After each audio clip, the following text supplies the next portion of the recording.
ہم یروشلم کے بادشاہ اموری کو اپنے کندھے پر اپنی خواہش کی صلیب اٹھائے مصر میں داخل ہو کر وہاں اپنی حکومت قائم کرنے نہیں دیں گے۔ ہم انہیں اس قابل نہیں بننے دیں گے کہ وہ امن کو مسمار کرتے، دن کی آزادی پر یلغار کرتی راتوں میں تبدیل کر دیں۔ ہم صلیبیوں کو ایسی جرت کا اظہار کرنے کا موقع ہی نہیں دیں گے کہ وہ تاریخ میں کوئے وحشت ناک کی داستانیں رقم کرنے کی جرت کر سکیں۔ سلطان تھوڑی دیر رکا، کچھ سوچا، پھر وہ دوبارہ کہہ رہا تھا، اور اگر مصر کے اندر ان صلیبیوں نے ہم پر وار کرنے کی کوشش کی تو وہ ہمیں بربادی کی بے قوت خونی آندھیوں اور بساط وقت میں دلوں کی دھڑکنوں کو تیز کر دینے والے طوفانوں کی صورت میں دیکھیں گے۔ ہم اپنی برباد ہوتی نسل کا آخری فرد بننا پسند نہیں کریں گے، اور نہ ہی صلیبیوں کو مصر کی سرزمین میں تغیر و تبدل کا خونی انقلاب کھڑی کرنے کی اجازت دیں گے۔ اگر وہ مصر میں اپنی پوری طاقت اور قوت کو استعمال کرتے ہوئے دہر کی اندھی ظلمت کی طرف مداخلت کرنے میں کامیاب ہو گئے تو میرے اللہ نے چاہا تو ہم انہیں مصر سے مقتل گاہ کی خاری بتا کر نکال دیں گے۔ سلطان رکا، پھر گفتگو آگے بڑھاتے ہوئے کہہ رہا تھا، اب جب کہ ہم تینوں اس بات پر متفق ہیں کہ مصر پر ہمیں اپنی گرفت مضبوط کرنی چاہیے، اور یہ معاملہ بھی طے شدہ ہے کہ شیرکو کو اب مصر کا رخ کرنا چاہیے، اب جو معاملہ طے ہونا باقی ہے وہ یہ ہے کہ ہمارے سالاروں میں سے کون کون شیرکو کے ساتھ جائے گا۔ سلطان نور الدین زنگی جب خاموش ہوا تو شیرکوہ نے سلطان کی طرف دیکھتے ہوئے کہنا شروع کیا، سلطان محترم، میں نے کچھ سالاروں کے نام اپنے ذہن میں ٹھان رکھے ہیں، اگر آپ اجازت دیں تو میں ان کے نام کہوں۔ سلطان مسکرایا اور کہنے لگا، شیرکوہ، اس سلسلے میں تمہیں اجازت لینے کی ضرورت نہیں ہے، جس کو تم ساتھ لے جانا چاہتے ہو اس کا نام کہو۔ مسکراتے ہوئے پھر شیرکوہ کہہ رہا تھا، سلطان محترم، میں چاہتا ہوں کہ حسب سابق میرا بھتیجا صلاح الدین میرے ساتھ رہے، اس کے علاوہ 2 اور سالاروں کو بھی اپنے ساتھ لے کر جانا چاہتا ہوں، ایک شرف الدین برغش اور دوسرا عزیز الدین جرویک، ان دونوں کو بھی میرے ساتھ کر دیں، مجھے امید ہے کہ ہم اپنی اس مہم میں کامیاب رہیں گے۔ سلطان مسکرایا اور کہنے لگا، تم ان دونوں کو اپنے ساتھ لے جا سکتے ہو۔ سلطان خاموش ہو کر کچھ دیر سوچتا رہا، پھر اس نے شیرکوہ کی طرف دیکھتے ہوئے کہنا شروع کیا، شیرکوہ، تمہاری روانگی کے بعد ہم انتظار کریں گے، اور اگر تمہارے مصر میں داخل ہونے کے بعد صلیبیوں نے کسی قسم کی انتقامی کارروائی کرنے کی کوشش کی تو پھر ہم اپنے لشکر کو حرکت میں لائیں گے۔ ہم حصن القرا اور حین دونوں کا یکے بعد دیگرے رخ کریں گے اور دونوں کو فتح کرنے کی کوشش کریں گے، اور اگر صلیبیوں نے مزید مصر کی سرزمینوں میں کودنے کی کوشش کی تو ان دونوں کو فتح کرنے کے بعد میں یروشلم کے بادشاہ اموری کی سلطنت میں دور تک یلغار کرتا جاؤں گا۔ ایسی صورت میں اموری مصر سے نکلنے پر مجبور ہو جائے گا۔ یہ فیصلہ ہونے کے بعد سلطان نے وہ مجلس ختم کر دی، پھر اگلے روز شیرکوہ ایک لشکر کے ساتھ مصر کی طرف کوچ کر گیا تھا۔ مصر کے وزیر بدبخت اشاور کو اطلاع ہو چکی تھی کہ مصر پر قبضہ کرنے کے لیے شیرکوہ ایک لشکر کے ساتھ کوچ کر چکا ہے، اور وہ بڑی تیزی کے ساتھ مصر کی طرف کوچ کر رہا ہے۔ یہ خبر ملنے پر بدبخت اور غدار اشاور نے ایک انتہائی قدم اٹھایا۔ اس نے ایک تیز رفتار قاصد یروشلم کے بادشاہ اموری کی طرف روانہ کیا اور اسے اپنی مدد کے لیے مصر بلایا اور شیرکوہ کی راہ روکنے کی التجا کی۔ یروشلم کا بادشاہ امور پہلے ہی مصر پر نظریں جمائے ہوئے تھا۔ وہ جانتا تھا کہ اکیلے مصر میں اتنی استعداد اور طاقت نہیں کہ وہ حکومت کا کاروبار چلا سکے، اور وہ یہ بھی امید لگائے ہوئے تھا کہ آج نہیں تو کل مصر پر قبضہ کرنے میں کامیاب ہو جائے گا۔ اسے امید تھی کہ اگر وہ مصر پر قابض ہونے میں کامیاب ہو گیا تو وہ مصر کے جو علاقے صلیبیوں کے قبضے میں ہیں ان کی حالت بھی مستحکم ہو جائے گی۔ اب یہاں جو صورتحال پیش آئی وہ کچھ اس طرح ہوئی کہ شیرکوہ کے مصر پہنچنے سے پہلے ہی اموری ایک بہت بڑے لشکر کے ساتھ مصر پہنچ گیا، اور اشاور نے بھی مصری لشکر کو یروشلم کے بادشاہ اموری کے ساتھ تعاون کرنے کا حکم دے دیا تھا۔ اس طرح شیرکوہ کے مقابلے میں یروشلم کا بادشاہ اموری اور مصر کا وزیر اشاور متحد ہو گئے تھے، جبکہ مصر کا خاتمی خلیفہ الاعضاء ایک بت اور مجسمے کی طرح خاموش تھا۔ کوئی اسے پوچھتا ہی نہ تھا، نہ ہی اس کی وقت تھی، سب کچھ اس کی آنکھوں کے سامنے ہو رہا تھا، لیکن وہ کسی بھی موقع پر نیکی اور راستی کا ساتھ نہ دے رہا تھا، اور نہ اس میں اتنی استطاعت تھی۔ شیرکوہ فرانسیسی مقبوضات کو دائیں طرف چھوڑتا ہوا مصر میں داخل ہوا۔ تبج کے مقام پر وہ دریائے نیل کے کنارے آیا اور دریائے نیل کو عبور کر کے نیل کے مغربی کنارے جیزہ کے مقام پر پڑاؤ کر گیا۔ مورخین لکھتے ہیں کہ اس مقام پر شیرکوہ نے اپنے لشکر کے ساتھ لگ بھگ 54 روز تک قیام کیے رکھا، اور اپنے مخبروں کے ذریعے وہ یروشلم کے بادشاہ اموری اور مصر کے وزیر اشاور کے متحدہ لشکر کا جائزہ لیتا رہا۔ اس دوران غدار اشاور نے ایک بڑا قدم اٹھایا۔ اس نے یروشلم کے بادشاہ اموری کے ساتھ ایک تحریری معاہدہ کیا۔ اس معاہدے میں اشاور نے وعدہ کیا کہ وہ یروشلم کے بادشاہ کو جنگ سے پہلے 2 لاکھ اشرفیاں ادا کرے گا، اور جنگ میں شیرکوہ کے خلاف فتح کی صورت میں مزید 2 لاکھ اشرفیاں ادا کرنے کا پابند ہو جائے گا۔ یہاں حیرت کی بات یہ ہے کہ شیرکوہ کو شکست دینے کے لیے اشاور نے یروشلم کے بادشاہ اموری کے ساتھ جو معاہدہ کیا، اس معاہدے پر مصر کے خاتمی خلیفہ العضد نے خود اپنے ہاتھ سے دستخط کیے۔ اشاور اور نصرانیوں کے درمیان یہ معاہدہ ہو جانے کے بعد صلیبی اور مصریوں کا متحدہ لشکر شیرکوہ سے ٹکرانے کے لیے پیش قدمی کر گیا۔ دوسری طرف شیرکوہ کو بھی اس کے طلایہ گر دشمن کی نقل و حرکت سے آگاہ کر رہے تھے۔ جب اسے خبر ہوئی کہ صلیبی موجودہ لشکر اس سے ٹکرانے کے لیے جیزہ کا رخ کر رہا ہے، تب اس نے جیزہ سے کوچ کر لیا اور بابین کے مقام پر خیمہ زن ہو گیا تھا۔ بابین کے مقام پر اس کے لشکروں نے آ کر یروشلم اور مصر کے متحدہ لشکر کی تعداد کے مطابق بیان کیا، جس سے اندازہ لگایا گیا کہ یروشلم اور مصر کے متحدہ لشکر کی تعداد شیرکوہ کے لشکر سے لگ بھگ 12 گنا زیادہ تھی۔ شیرکوہ بذات خود ایک نڈر اور بلند حوصلہ رکھنے والا سالار تھا۔ وہ تو دشمن کے اتنے بڑے لشکر سے خوفزدہ، ہراساں اور گھبرانے والا نہیں تھا۔ تاہم اس کے لشکریوں کو بھی خبر ہو چکی تھی کہ اس کے مقابلے میں جو لشکر آ رہا ہے ان کی تعداد اس کے لشکر کے مقابلے میں 12 گنا زیادہ ہے۔ لہٰذا شیرکوہ کو فکر دامنگیر ہوئی کہ کہیں اس کے چھوٹے اور وطن سے دور لشکر میں پھوٹ نہ پڑ جائے۔ اپنے ان خیالات سے چھٹکارا حاصل کرنے کے لیے اس نے اپنے لشکر کے تمام سالاروں کو بلا کر صحیح صورتحال ان کے سامنے رکھ دی اور آئندہ کے لیے ان سے مشورہ طلب کیا۔ لشکر کے چھوٹے سالاروں نے یہ رائے دی کہ اس اجنبی زمین میں اگر خدا نخواستہ ہم شکست کھا گئے تو ہمارے لیے کوئی جائے پناہ نہ ہوگی۔ یہاں کے لشکری اور کسان ہمارے خون کے پیاسے ہو جائیں گے اور وہ ہمیں چن چن کر قتل کر ڈالیں گے۔ یہ بھی مشورہ دیا گیا کہ اس قدر چھوٹے لشکر کے ساتھ اپنے سے 12 گنا بڑے لشکر کے ساتھ بھی مقابلہ کرنا دانائی سے بعید ہے، لہٰذا ہمارے لیے فی الحال بہتر یہی ہے کہ دریائے نیل کو مشرقی جانب سے عبور کر کے شام واپس چلے جائیں۔ مورخین لکھتے ہیں کہ اس موقع پر اپنے لشکریوں کا حوصلہ بڑھانے کے لیے جو سالار سب سے پہلے اٹھا وہ شرف الدین برعنش تھا۔ اپنی جگہ پر کھڑا ہونے کے بعد اپنے لشکریوں کو مخاطب کر کے وہ کہہ رہا تھا، میرے عزیز ساتھیوں، اگر دشمن کی تعداد ہم سے زیادہ ہے تو ہم اس کی تعداد کو خاطر میں نہیں لائیں گے۔ اس سے پہلے بے شمار ایسے معرکے ہم نے سر کیے جن میں دشمن کی تعداد ہم سے کئی گنا زیادہ تھی اور ہم نے اس کی عددی فوقیت کی پرواہ نہیں کی۔ اگر تم آپس میں اتفاق اور تعاون رکھو تو میں تم کو یقین دلاتا ہوں کہ ہم مصر اور یروشلم کے متحدہ لشکر کے سامنے اجل کی صبح و شام قضا کے تمرد کی لامحدود سعی اور کوشش بن کر نمودار ہوں گے۔ ان کی ظلمت دہر کی تعداد پر لہو لہو کر دینے والے بے تعبیر خوابوں کی طرح ان کے دل کے دروازوں پر دستک دیں گے۔ میرے عزیزو، ہم کوئی لہروں پر بہتی جھاگ نہیں ہیں جسے وہ پھونک مار کر اڑا دیں گے۔ ہم اس قوم کے فرزند ہیں جو حلقہ در حلقہ خونی رقص کرنے کا ہنر جانتی ہے۔ اگر تم متحد ہو، دشمن کے سامنے جم جانے کا عزم کر لو تو میں تمہیں یقین دلاتا ہوں کہ ہم دشمن کے متحدہ لشکر کو پیس کر کھنڈروں کی بھری زمین اور لکڑی کے بوسیدہ برادے سے بھی بدتر بنا کر رکھ دیں گے۔ میرے رفیقو، دشمن کے مقابلے میں ہم کوئی ہزیمت کی گہرائیوں میں ڈوب جانے والا خواب نہیں ہے۔ برسوں کی آزمائی ہوئی صداقت کی طرح رن کے سامنے آئیں گے اور رب لا شریک نے چاہا تو ہزاروں گزن دینے والے طوفانوں اور قضا کے ستم کی آگ کی طرح ان پر غالب و فاتح بن کر رہیں گے۔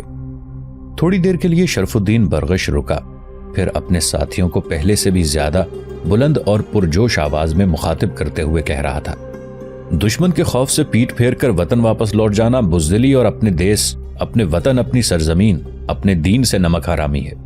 میری سمجھ میں نہیں آتا جو شخص موت یا قید سے خوفزدہ ہوتا ہے وہ لشکر میں کیوں شامل ہوتا ہے؟ ایسے شخص کو چاہیے کہ محنثوں میں شامل ہو جائے یا عورتوں کے ساتھ گھر بیٹھا رہے۔ شرف الدین برغش پھر رکا اور اس کے بعد وہ پہلے سے بھی زیادہ پرجوش الفاظ میں کہہ رہا تھا، قسم خدائے وحدہ لا شریک کی، اگر ہم یہاں سے جنگ کیے بغیر اپنی سرزمینوں کی طرف واپس لوٹ گئے تو خدائے قدوس کی ناراضی کے علاوہ نور الدین کے غضب اور غصے کا نشانہ بھی ہم ہی بنیں گے۔ وہ ہمارے روزینے بند کر دے گا اور جن لوگوں کو ان کی اعلیٰ خدمات کے باعث اس نے زمینیں دے رکھی ہیں وہ ضبط کرے گا۔ میرے بھائیوں، یہ بھی سوچو، جب ہم لڑے بغیر واپس جائیں گے اور سلطان ہم سے یہ پوچھے گا کہ ہم مسلمانوں کا مال کھاتے ہیں اور اس کے دشمنوں کے سامنے سے راہ فرار اختیار کرتے ہیں، تو ہمارے پاس کیا جواب ہوگا؟ جب وہ ہم سے یہ پوچھے گا کہ ہم لوگ مسلمانوں کی سرزمین کو کفار کے حوالے کیوں کر آئے ہیں، تو تم میں سے کون ہے جو اس کا جواب دے گا؟ اللہ سے ڈرو، قیامت کے دن وہ تمہاری نمک حرامی کا محاسبہ ضرور کرے گا۔ شرف الدین برغش کی اس تقریر نے لشکریوں کے دلوں میں ایک عجیب و غریب ولولہ اور حوصلہ پیدا کر دیا۔ مورخین لکھتے ہیں کہ شرف الدین برغش کے بعد